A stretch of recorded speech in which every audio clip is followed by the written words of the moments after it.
When you say romancing the discomfort zone, or another thing you talk about is making your comfort zone the horizon. How do we do that? By pushing ourselves, by challenging ourselves to expand our capacity or to move, to go where no man has gone before, if I may quote Star Trek. Let's move out of it. So if you're not uncomfortable, you're not learning. But I'm not talking about getting so uncomfortable that you're anxious. I'm talking about just a little bit.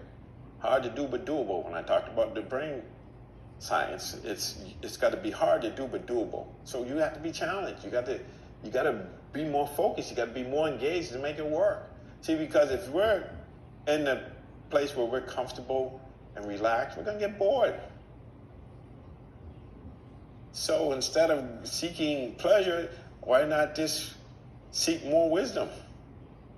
And say, okay, because there's self-satisfaction in the joy of discovery. Oh, wow. And we know this from the brain. It releases dopamine.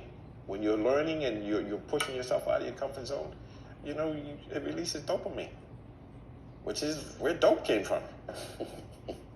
So I'm just saying, there's healthy ways of relating to life where it's enhancing our ability to be fully alive. But you want to romance the comfort zone, but you don't want to overdo it. How do you know? Know the balance? That's the easy does it, but do it. This is just a little bit out of your comfort zone. So you start off by being where you're comfortable, and then you keep pushing, or you keep moving a little bit out of your comfort zone, incrementally. Once again, the brain science, we increments. So it's just little manageable. So you get comfortable being uncomfortable, but not to the degree if the discomfort level is 1 is the lowest and 10 is the highest. You have a discomfort level of about 4 or 5. You can manage that. And how would you say meditation helps with this? Well, because you got to sit there and watch your mind be crazy. And so it helps you see more clearly where the line is. But it also helps you to just sit through discomfort. It helps you, okay, your mind, you're out there and you're seeing all this. Say, I don't want to do this. I'm going to get up. And you stay there. And then what happens is your energy settles down. And then you realize, oh, okay, it gets easier. Your mind doesn't stay distracted as much as it does because you'll start to see after a period of time it's able to stay where you put it.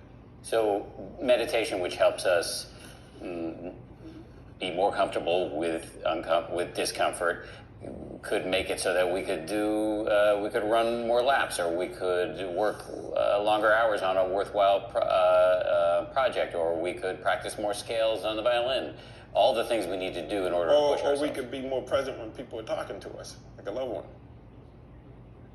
You sit there and say, okay, I heard this for the 10th time, and instead of me telling them something before I listen to them, I sit there and just listen to what they're saying.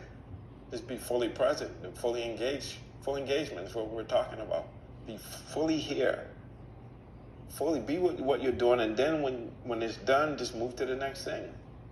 But if you can bring that energy, that attitude, that whatever's happening is happening, and it's only by seeing it and accepting it that I'm able to change it.